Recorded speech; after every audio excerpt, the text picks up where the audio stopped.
Welcome back to the Adjutant. So you're thinking about joining the U.S. military, but then you hit the huge question, do you want to do the active, reserves, or the National Guard? You ask yourself, now what's the real difference? Well, today I'm breaking it down in plain language, so by the end, you'll know exactly which path fits your goals, your lifestyles, and your future. Let's start off with active duty. Now, what exactly is active duty? Well, active duty is the full-time commitment most people picture when they imagine military service. It's a 24/7, 7-day-a-week. Your job becomes your life. You live on or near a military installation. You train constantly, you deploy when needed, and you receive full military benefits from day one. Key things to remember. It's full-time. You live on base or near the base. Deployments are more frequent, full military pay and allowances. You have complete access to the GI Bill, TRICARE, which is like your medical, retirement is an option, housing allowance, food allowance, job, school, clearance-based career tracks. This is ideal for those who want military as your primary career. Now, what is the U.S. Army Reserves? The reserves are part-time military service who train usually 1 weekend a month or 2 weeks per year, commonly known as annual training. Now, during the week, you live a separate civilian life and you work your job, you're running your businesses, you're going to school or college. It's basically part-time. That's the key point to remember is that you still deploy, but less often, possibly, than active duty. Benefits vary. You still have your military schools, tuition assistance, GI Bill, reduced. That's compared to active duty. You also have TRICARE, but that is member paid. There's no full pension for retirement unless you mobilize on long-term orders, which is known as your Title 10 orders. This is best for those wanting civilian priority, but military affiliation, training, or backup. And I can tell you another benefit of being a reservist, particularly retiring reserve, is that it opens up healthcare, and healthcare is very expensive. If we watch the news lately, you know that that's a big issue with civilians is getting healthcare. Starting in the reserves, it opens that up for you. Now, what about the National Guard? Now, the National Guard also is a part-time position, if you will, but very different in who you work for. While active and reserve members serve under federal orders or Title 10, Guard members primarily serve their state unless they're called to active duty. Now, key points to remember about the Guard is that this is a state-based service. They are called for emergency, natural disasters, border missions, civil support, and can be activated federally, but this is less often.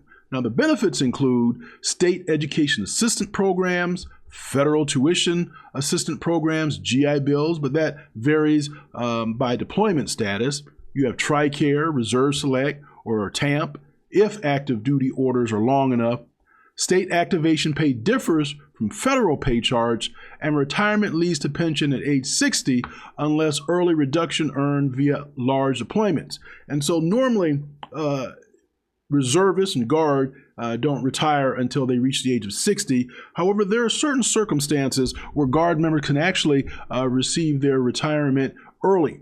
So if you served for any period of time after 2008, January 2008, every 90 days that you served on active duty can drop it down. So if you had 2 years of active duty after 2008, in theory, you could start getting your retirement check at 58 as opposed to 60.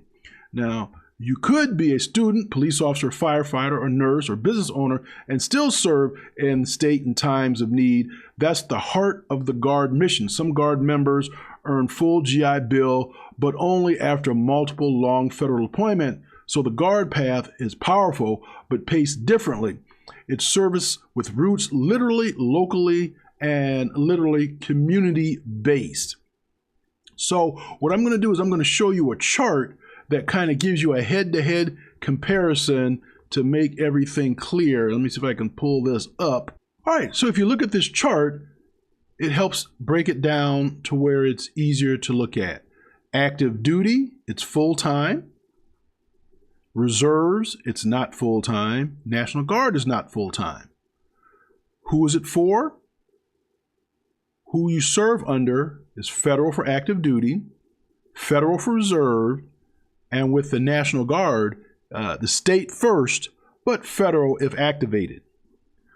With regard to deployments, if you look at active duty, it's more frequent. With reserves, it's less frequent. And the National Guard, it's even more or less frequent than that. And with the GI Bill, the education, you have full benefits with active duty, partial with the reserves, and partial with the National Guard. With the health care, you all will have some form of health care, but it's all free for active duty. Retirement, it's all possible to retire, but points are based off of your Title 10 mobilization orders for reserve, and pension is not normally until 60, but as I indicated earlier, you can receive your pension earlier if you served on active duty after January of 2008. But with the active duty, you get your pension immediately after 20 years. So you could, in theory, get your pension at 38 years old if you joined at 18. Again, college options, they all have the tuition assistance. With the exception, they all have the GI Bill with the exception of the National Guard. But they also have state education programs and job training. They all have various job training opportunities. So if you want military life full-time, you choose active duty. If you want civilian life first, but still train, deploy occasionally, and get some benefits, Reserve or National Guard might be your lane. But the Guard gives you that additional state service mission you can't get anywhere else. So if this has helped you get some clarity, go ahead and hit that like button and subscribe for more military breakdown of benefits, career tips, and travel insights from someone who's been there, done that, and got several t-shirts in the process. Drop a comment on which path you're considering. Is it active? Is it Guard? Or is it Reserve? So check out the next video. I'm the Adjutant.